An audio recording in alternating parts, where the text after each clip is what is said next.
Hi everybody and welcome back to Killer Concepts, the place where we talk about all things true crime. My name is Peyton. Today we're talking about a man named EDWIN LARA. In 2016, he killed 23-year-old Kaylee Sawyer. He then confessed this to his wife, stole her gun, and fled their home. This would turn into a police chase, Lara kidnapping several victims and stealing 2 cars.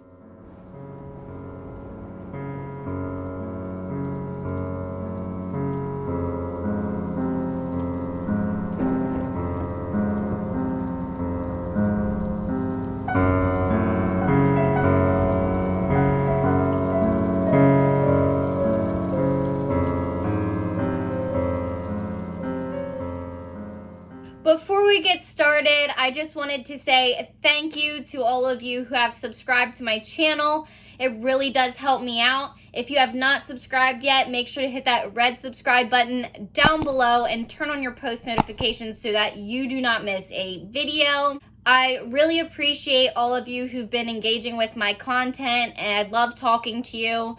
Your comments and your likes mean a lot to me. Today is actually my 10th Killer Concepts video, and I'm super excited to share it with you. So let's get started. On July 24th, 2016, 23-year-old Kaylee Sawyer decided to go out to the bar with her friends. They were having a girls' night. She had had a lot to drink, and they were having a lot of fun. Her friends did say that she was flirting with a guy other than her boyfriend, but it did not go any farther than that. Soon after, Sawyer decided that she was ready to go home, and so she called her boyfriend to come pick her up.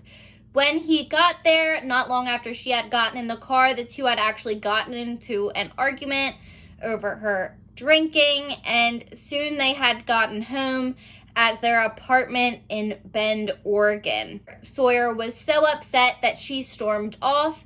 Her boyfriend tried to convince her to come back to the apartment and to come inside, but she refused. He continued to text her the whole time, and eventually she told him that her phone was dying and he could just forget it because she was not coming back.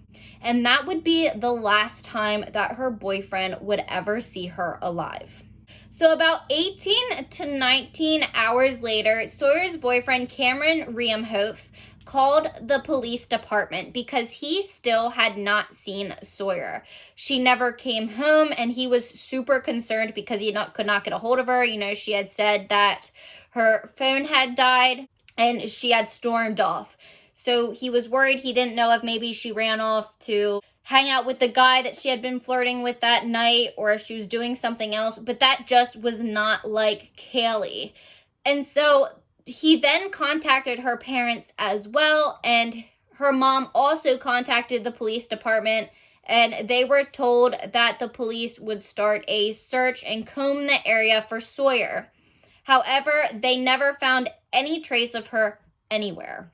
Meanwhile, Isabel Ponce-Lara, who was a police officer in training at the Bend Police Department at the time, thought her husband, EDWIN LARA, who was a security guard at the Central Oregon Community College, was acting really strange.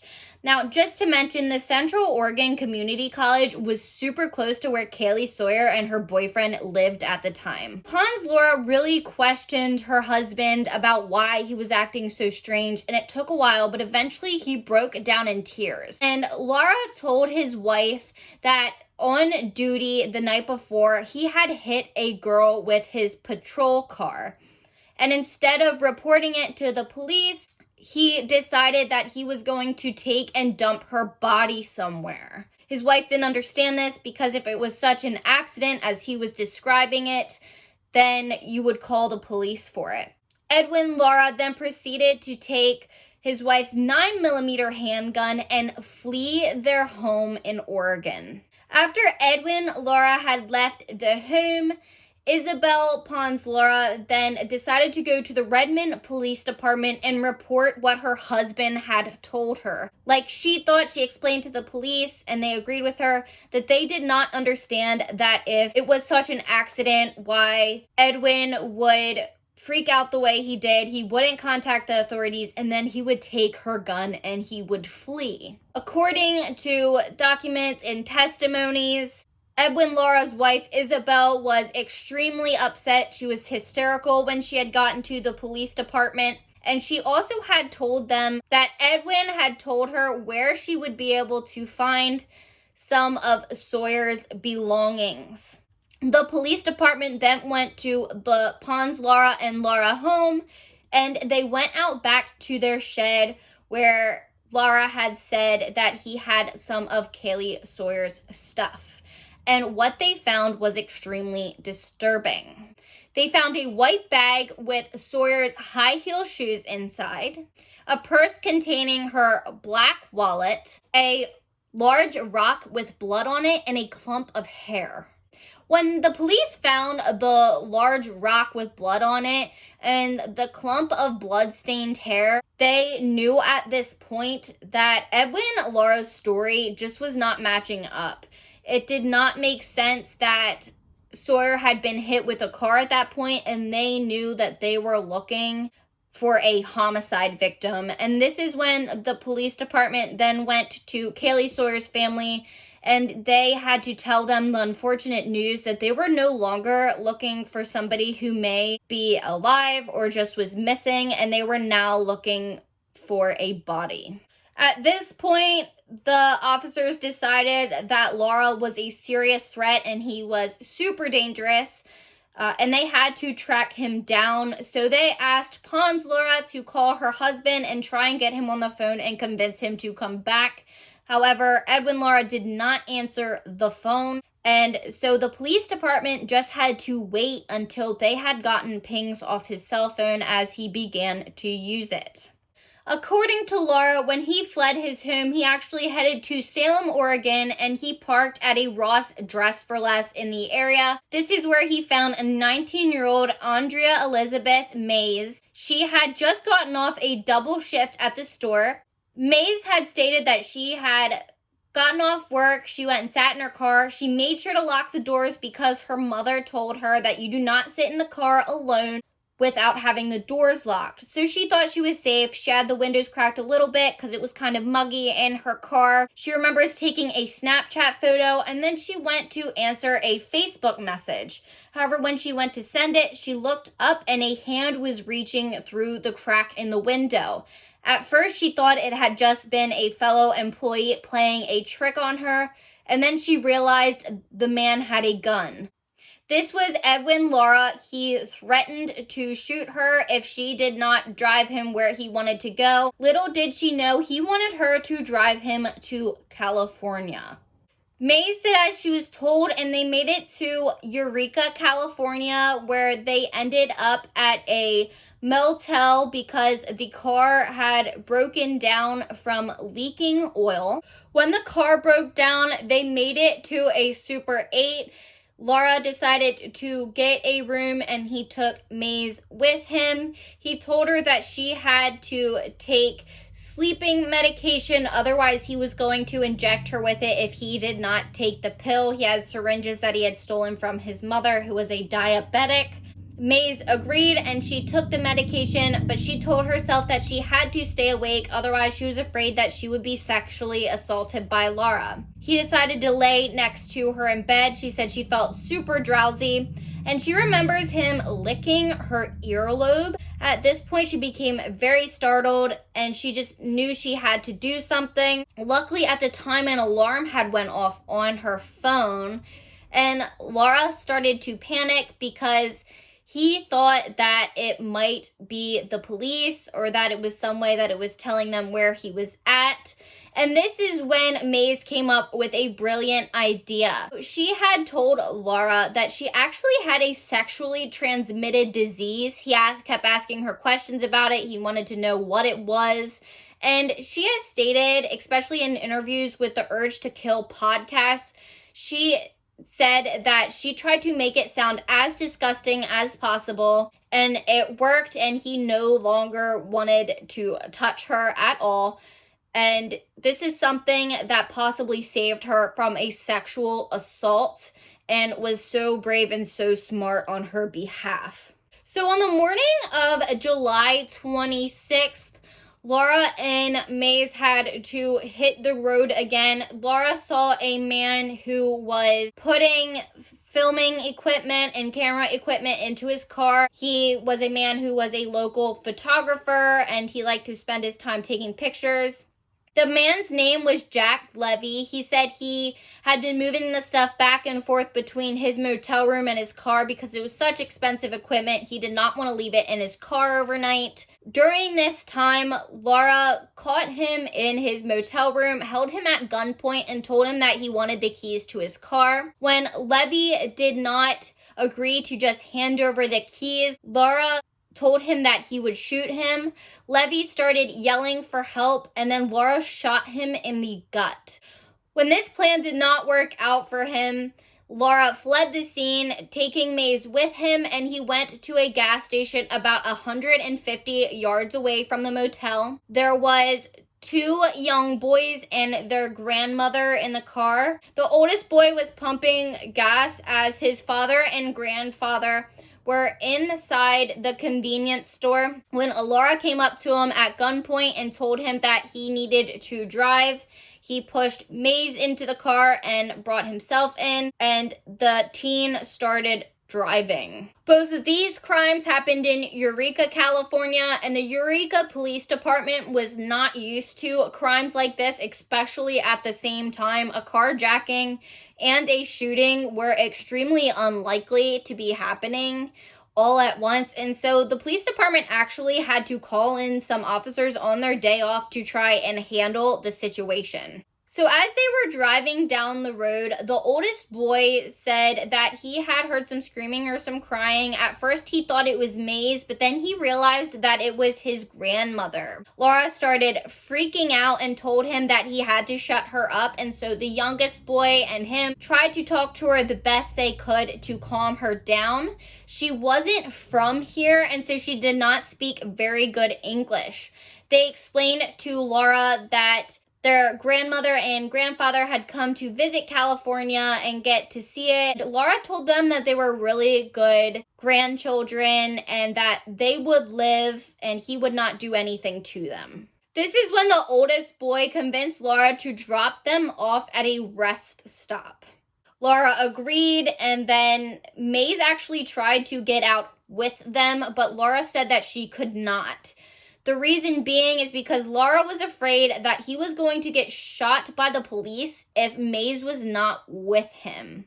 Maze told the Urge to Kill podcast that the entire time that she was with Lara, that he told her that she had to stay with him because he was going to get shot by the police if she wasn't with him. She said that it was like he was using her as a human shield. When EDWIN LARA and Maze were alone and everybody else had gotten out of the car, he stayed on the California highway and he was speeding. He was going like 120 miles per hour just trying to get where he wanted to go. You know, he thought it was going to get him where he needed to be faster. And he actually started making a Facebook Live. I will link the video down below, so make sure to check it out. It's kind of chilling. He says what he did, and it's like he doesn't have any remorse for it, and it's really just disgusting. And so he told Maze to post that to her Facebook. And she actually argued with him, and she was really bold, and she said, no, you know, I have people on there that really matter. I have jobs, I have family members. There's a lot of people who I don't want to see something like that. And Lara threatened her, and he said, you better put it on your Facebook. So she was smart enough to actually post it, and she put it on the private settings so that she was the only one who could see it, but Lara did not know that. As Lara was using his phone, he had actually unknowingly been giving his location to the police as they were watching his pings. And so the police ended up catching up to him, and Lara saw them behind him, you know, as he's going like 120 miles per hour, and he decides to call 911. He gets in contact with 911 dispatcher Rebecca Dutton, and he ends up telling her that he would like to turn himself in. He says that his name's EDWIN LARA, and he tells her what he did. He even says he knows he's being recorded, and he wanted to say sorry to the family for what he did to Kaylee Sawyer. He also makes sure to tell her that he shot a man in Eureka, and he also kidnapped a 19-year-old girl. Dutton is super professional. She stays really calm, and she tries to convince him to pull over. You know, she keeps asking him, you could turn yourself in now. He's saying that he wants to wait till he gets to a certain town and he'll drive to the police station. Well, she explains to him that the officers behind him are actually really nervous because they're afraid that he's gonna flee if they keep following him. And so after about 13 minutes, Dutton actually talks Lara down enough in order to get him to pull over. He actually told her on the phone that eventually he would tell the police where Kaylee Sawyer's body was, but his biggest concern was getting shot by the police. Mays had said this was his concern the entire time she was with him, and when he was on the phone with the 911 dispatcher, you can hear that as well. So he tells her, you know, I just really don't want to get shot, and basically if I'm dead, you won't know where Sawyer's body is anyway. But then he also makes sure to tell her that if he gets shot, he technically did leave a note inside his car in Salem, Oregon at the Ross Dress for Less, and it has a clue as to the whereabouts of her body. 911 dispatcher Dutton describes to Lara how to get out of the car properly in order to not get shot by the police. He's supposed to walk backwards towards them with his hands in the air, and then they will have him get down on the highway. It's actually a really crazy scene because this is a super busy highway in California, and there is cars speeding by as he is walking backwards and as the police are taking him into custody. When he got out of the car, he actually handed the phone over to 19-year-old Mays, and the dispatcher talks to her. She tells her how to get out of the car properly. But Mays tells Dutton that the police officers who were taking Lara into custody actually told her to stay in the car. And when they were ready for her to come out, Dutton actually hangs up the phone and they proceed from there. So at the time of the arrest of Lara, the officers had no idea about Mays, even though the dispatcher was told by Lara that she was kidnapped. They took her into custody. They handcuffed her. At first, Mays thought it was just a normal formality, but then they booked her into jail. They took a mug shot of her, and she was just surprised because she's like, hey, he kidnapped me. I'm 19 years old. I didn't do anything, but it actually took a little bit, about a day, till the police department actually found out that she really did have nothing to do with it. Unfortunately, there is a photo out there of Mays's mugshot, which is kind of embarrassing to her, but now everybody knows that she did nothing wrong and she was kidnapped.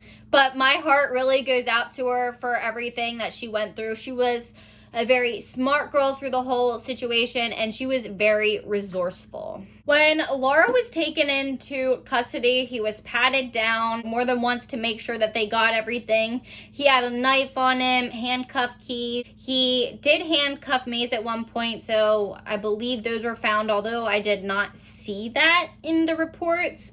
And he was wearing body armor. When the police officer who took him into custody asked why he was wearing body armor, he told them that he came there to throw down. This just shows you Lara's mindset and how dangerous he really was, and it's a really good thing that they actually brought him into custody. Lara then was taken into a very lengthy interview. I will put the links below, so make sure to check that out as well. It's very interesting, in which he confesses to the police that he killed Kaylee Sawyer. He kidnapped 19-year-old Mays. He kidnapped 3 people and stole their car, and he shot Levy's in the stomach.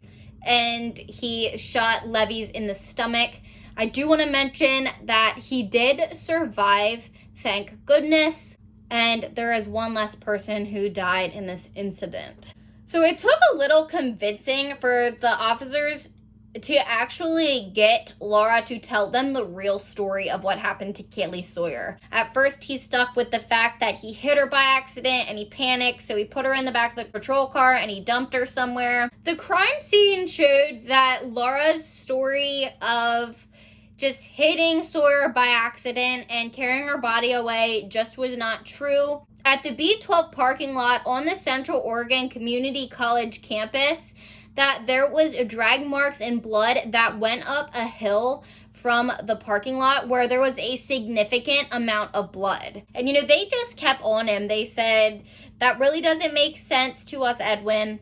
Can you explain what actually happened? Then it became that he thought she was a prostitute, so he picked her up on the side of the road when she was in the patrol car, which, let me mention, this campus patrol car was kind of like a normal police car in the way that when you were inside it, there was a divider, like a normal police car, where she could not get up to the front, so there was really nowhere for her to go. So she had gotten in the back of the patrol car, and when Edwin said that he asked her about being a sex worker, she started freaking out. This is when he panicked and he hit her over the head with a rock.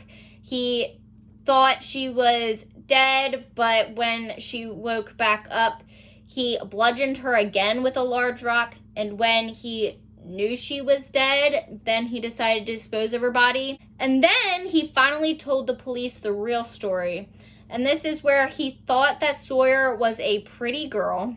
And he said he had an urge to kill. This is where the name, the Urge to Kill podcast comes from. But he said he had an urge to kill. And he hit her over the head with a rock. And when she was still alive, he bludgeoned her some more. And when he realized she was dead, he decided then she was already dead. So it really didn't matter if he basically took advantage of her, sexually violated her, which is absolutely horrific. This is not the first time that Lara had told somebody that he had the urge to kill. When he had the two young boys and their grandmother in the car, he actually started telling the oldest boy the crime spree that he did, how he killed Kaylee Sawyer and then shot that man. And the oldest boy said that he did not want to hear about it because he thought it put them in more danger. And Lara ended up telling him as well that he had an urge to kill. The investigators then went and looked at Lara's car where he said he had left a note which would tell them where Kaylee Sawyer's body was. This note only said one thing. It had the number 18700 written on it 3 times, which did not tell the police really anything.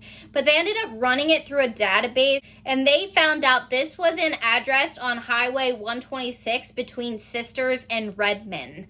When they went to this address, they found a body dumped right off the side of the road, and through the guardrail, they said that you could see the shoulder of the person. Lara did not try and cover up Sawyer's body at all with any kind of rocks or leaves, and he just kind of threw her out there. The body was soon officially identified as Kaylee Sawyer, and an autopsy concluded that she did die of blunt force trauma to her head. On July 23rd, 2018, EDWIN LARA was sentenced to life in prison without the possibility of parole for the murder of 23-year-old Kaylee Sawyer. He was also charged with robbery in the first degree. At the sentencing, Sawyer's mother spoke out against Lara and what he did to her daughter, basically saying that he would never silence her. They actually started a foundation and a scholarship in the area in Sawyer's name and honor, and her mother wants people to remember that she is not just a murder victim, but who she actually was. She was a very good girl, she was smart, she was intelligent, and she just did not deserve the kind of fate that she had. At the sentencing, she stated, quote, "You have failed to silence her. I will always be the mother of a murder victim, but your mother will always be the mother of a murderer and a rapist," end quote, said Julie Walden Van Cleve.